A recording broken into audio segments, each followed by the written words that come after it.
Welcome to JTV news.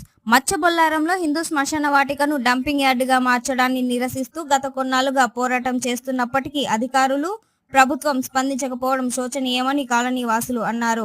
గత 3 రోజులుగా dumping యార్డులో కూర్చొని నిరసన తెలిపినప్పటికీ ప్రభుత్వం నుండి చలనం రాకపోవడం బాధాకరమని అన్నారు. ఇప్పటికైనా ప్రభుత్వం తమ సమస్యను గుర్తించి వెంటనే పరిష్కరించాలని ముఖ్యమంత్రి రేవంత్ రెడ్డిని కాలనీ వాసులు కోరారు. డంపింగ్ యార్డు మూలంగా ఇబ్బందులు ఎదుర్కొంటున్న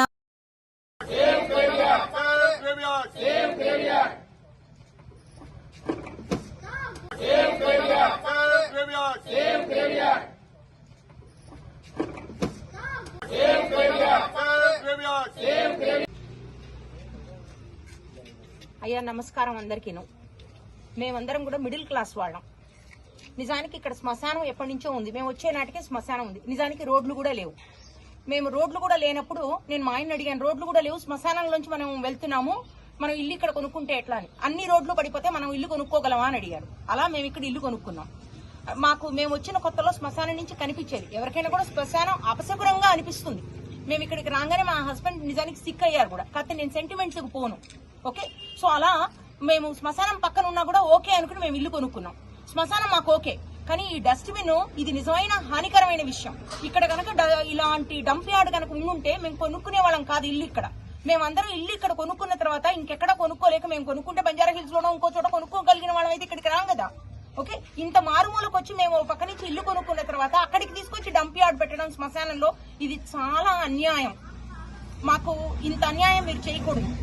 తర్వాత ఇంకా నేను ఎంతలో కొంత కాస్త చదువుకుని ఇవన్నీ ఉండి ఇంకొంచెం బెటర్ గా ఉన్నానేమో. ఇంకా చాలా చిన్న 100 గజాల్లో ఇల్లు కట్టుకున్న వాళ్ళు ఎంతమంది ఉన్నారో వాళ్ళందరికీ కూడా ఇంత నష్టం మీరు చేయడం పద్ధతి కాదు. తర్వాత మీరు ఏదైనా గవర్నమెంట్ ఉంటే కనుక మేము ప్రతిసారి మమ్మల్ని అడుగుతూ ఉంటారు డంప్ యార్డ్ ఎక్కడికి తీసుకెళ్లాలని. గవర్నమెంట్ చూసుకోవాలి అది అంతేగాని మా ఇళ్ల మధ్యలో కాలనీల మధ్యలో ఇక్కడ 500 కాలనీలు 50 కాలనీలు అవి ఉన్నాయి. ఇక్కడికి తీసుకొచ్చి డంప్ యార్డ్ పెట్టడం ఇంతమంది ఆరోగ్యానికి హానికరం కాదా? మీరు వెట్ వేస్ట్, డ్రై వేస్ట్ అని 2 చెప్తున్నారు గవర్నమెంట్ వాళ్ళు. వెట్ వేస్ట్ ని మేనేజ్ చేయడం నేర్చుకుంటే ఇంతగా కష్టం ఉండదు కదా. చాలా ఫారిన్ కంట్రీస్ కి వెళ్లి వాళ్ళందరూ డ్రై వేస్ట్, వెట్ వేస్ట్ ఎలా మేనేజ్ చేస్తున్నారో మనకు తెలిసినప్పుడు వాటిని ఇంప్లిమెంట్ చేయండి. అంతేకా.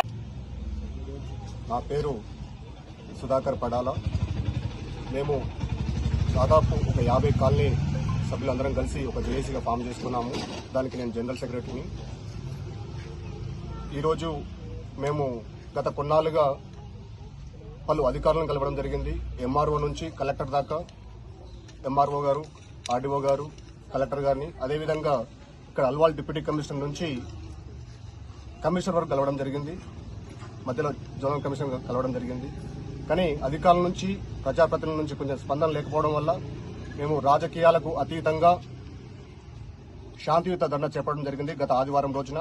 ఈరోజు 3వ రోజు. ఇంత పొద్దున ఈ రోజు మేము మీడియా ముందుకు రావడము, మీ ద్వారా ప్రజాప్రతినిధులకు, అధికారులకు మా యొక్క విజ్ఞప్తి ఏంటంటే, దయచేసి ఈ దాదాపు 50 కాలనీల ప్రజల ఆరోగ్యం దృష్ట్యా, అదేవిధంగా మన పూర్వీకుల ఆత్మ గౌరవం దృష్ట్యా ఈ సమస్యను సత్వరమే పరిష్కరించాలని దయచేసి ప్రజాప్రతినిధులకు విజ్ఞప్తి ఏంటంటే, అదేవిధంగా అధికారులకు మా యొక్క విజ్ఞప్తి ఏంటంటే, ఈ సమస్యను మరింత జటిలం చేయకుండా అందరూ కలిసి వచ్చి ఈ సమస్యను పరిష్కారం దిశగా ముందుకు తీసుకుపోవాల్సిందిగా మా యొక్క విజ్ఞప్తి.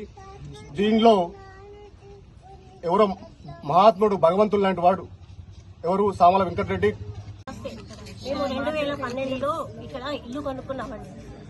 అయితే అప్పుడు ఇక్కడ ఓన్లీ హిందూ శ్మశాన వాటిక మాత్రమే ఉండేది. మా ఇంటి వెనకాల నుంచి కూడా శవాలను దహనం చేయడము, మళ్ళీ కాల్చడం ఇవన్నీ కనిపిస్తుండే. అయితే మేము ఇల్లు కొనుక్కున్న కొత్తలో అరే మీరు ఇల్లు ఇక్కడ తీసుకున్నారే ఎట్లా ఉంటారు అని అనుకున్నారు. కానీ మాకు ఎలాంటి సెంటిమెంట్ లేకుండా మేము ధైర్యంగా వచ్చి మేము ఇక్కడ ఉన్నాం. అంతేగాని ఇప్పుడు ఒక 4-5 ఇయర్స్ నుండి ఇక్కడ విపరీతమైన డంపింగ్ యార్డ్ ను పెద్దగా చేసి మేము ఇక్కడ ఉండడానికి వీలు లేకుండా చేస్తున్నారు. ఇప్పుడు మేము ఇల్లు అమ్మేసి ఎక్కడ వెళ్లి కొనుక్కొని ఉండాలి మీరే చెప్పండి. చాలా మంది 3 రోజుల నుంచి మేము ఇక్కడ అన్నం లేకుండా, నిద్ర లేకుండా మేము లేడీస్ అంతా వచ్చి చాలా కష్టపడుతున్నాం. పొద్దున్న నుంచి సాయంత్రం వరకు మా మాట వినండి.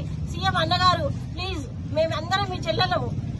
మా విజ్ఞప్తి మీరు మన్నించి మీరు ఇక్కడ నుండి డంపింగ్ యార్డ్ తీసే విధంగా మీరు ఎలాగైనా మాకు సమస్య పరిష్కారం చేయాలి.